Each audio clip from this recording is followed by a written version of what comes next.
Bismillahirrahmanirrahim.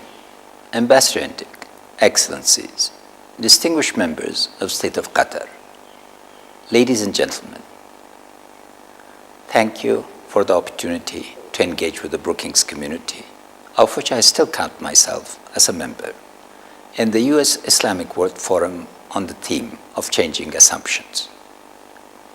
It has been a pleasure to interact with you in person and learn from the rich dialogue. The imposed war on Afghanistan, however, requires me to fulfill my constitutional duty as Commander-in-Chief, while simultaneously, as the elected President, I have to strive to achieve our national quest for democratic accountability, enduring and just peace, inclusive growth, and prosperity and constitutional stability. Being between and betwixt forces of order and disorder, we the Afghan people are forced to pay close attention to changing assumptions and emerging narratives. Our curse is that our country is perceived as the site of proxy wars. Our opportunity is to become an Asian roundabout, where goods, ideas, and people will freely flow in all directions. Transformation requires not only the will to overcome the past, but also marshalling the energy to realize a compelling, credible, and feasible vision of the future. Given the demonstrated power of tyranny of assumptions, I would like to first highlight some of the contextual drivers of state weakness, then turn to examine the emerging ecology of terror, and conclude with Afghanistan's notion of partnership. 5 features have defined the context for the emergence of terrorism into a distinct ecological system. First, instead of a system of sovereign states bound by rights and obligations, we're witnessing a breaking chain of states and not just weak links, thereby expanding the space of disorder. Second, some states in our regions and some from outside have relied on malign non-state actors as instruments of state policy. Despite the lessons that the demonstrated boomerang effect on sponsoring states have had, atavistic forces and venal interests continue the misguided path. Third, use of force by one state or a coalition of states in one location without regional support and alignment results in displacement effect. Terrorist networks change their location across frontiers and borders, thereby compelling governments to fall to the mowing the grass syndrome, repeating military operations across the territory annually. Fourth, failure of governments to create inclusive growth and dynamic economies has made the poor and the excluded into easy prey for global criminal economic interests. Criminal economics, thriving on ungoverned spaces, in turn serves as the platform for criminal politics, drawing on an immense reserve army of labor. Fifth, in the absence of consensus on the constitutive rules of the game to regulate or referee the conduct of the state, it becomes difficult to align short, medium, and long-term actions within an interactive, goal-oriented strategy, thereby bringing a disadvantage in the narrative and action battlefields. Taking advantage of these structural weaknesses, terrorism has been transformed into an ecological system. Like all ecosystems, forces in this ecology are characterized by cooperation and symbiosis as well as competition. To assume terror as mere aberration is to fall into underestimating the nature of the challenge and the threat. The enabling environment is enabled terrorist organizations to move rapidly. Daesh, in comparison with Al-Qaeda, as demonstrated by scholars, has jumped over several stages of network formation, swallowing its competitors in the process and becoming much more lethal and devastating. Techniques of expansion not only rely on millennia-old patterns in Asia, but also intensive use of virtual networks and platforms. As a result, narrative, action, and organization are fused constantly reinforcing a compelling use of violence. The deliberate brutality and destructiveness displayed against people, institutions, and places is part of a theater of terror to break the spirit of the citizens and their opponents in the governments.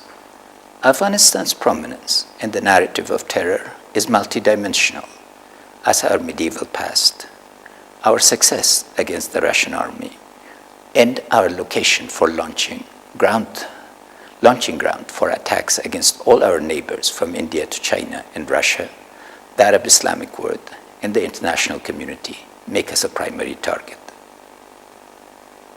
If our analysis regarding changing context in the ecology of terror is valid, then how should we proceed with a new phase of partnership between Afghanistan, the United States, and other stakeholders in stability and prosperity? First, let me pay tribute to the sacrifices in blood and treasure by NATO and US forces, the successful completion of their combat mission by the agreed date of December 31, 2014, and the principled decision by President Obama and other leaders to advise, assist, and support us through the Resolute Support Mission. The commitment of forces and resources for this mission through 2015 and 3 years of support for Afghan defense and security forces has been critical to enable us to face the threats and be confident of overcoming them. We look forward to reaching an enduring partnership by the NATO Warsaw Summit. Second, we need to create a common understanding of the drivers of terrorism, its changing ecology and morphology, and its spatial and temporal dimensions and tempos. Common understanding will then lead to agreement and division of labor in the counterterrorism arena. Third, overcoming the ecology of terror requires agreement on rules of the game among the states on the regional and international levels. The United States engagement is indispensable to creating agreement and adherence to the new rules of the game governing relations between the states. Fourth, Afghanistan is in the middle of a market of 3 billion people and endowed with both advantages of location and natural capital estimated at trillions of dollars. As regional prosperity is within our reach and grasp, we must redouble our efforts to lift hundreds of millions of people from poverty to prosperity through regional and global cooperation. This will deny terrorists a reserve army of labor. And finally, our quest for enduring peace requires understanding and support in its three-dimensional shape. Pakistan, we've argued, Pakistani leaders have accepted, has been in an undeclared state of war with Afghanistan during the last 14 years. In light of the threat posed by terrorists to our citizens and states, we need to reach peace and then strive for normal and cooperative relations between the states, sovereign states of Afghanistan and Pakistan. Second, peace with Afghan political opponents requires a political process. Expressing the legitimate will of the absolute majority of the Afghan electorate, the government of national unity seeks a democratic and just peace within our constitutional order. Third, there is no known framework for dealing with terrorist groups ranging from countries in the Arab Islamic world to China, Russia, and Central Asia, and threatening the regional and global order. We must create a framework to be able to entice these people to let go of violence. Our 5,000 years history gives us the confidence to look and plan for the next 100 years. Our very resilience, however, also makes us deeply aware of the costs that we've paid for our freedom and independence. Therefore, we are determined to create the conditions for order within our country and enter into types of partnerships and relations of cooperation that can secure the region and the world from the menace of terror, instability, and poverty. Your proceedings on changing assumptions are incredibly valuable for us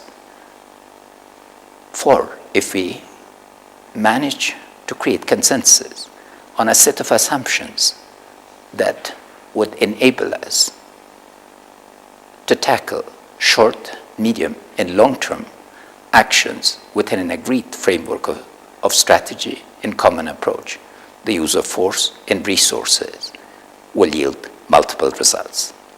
Thank you for giving me the opportunity. A good day and successful proceedings.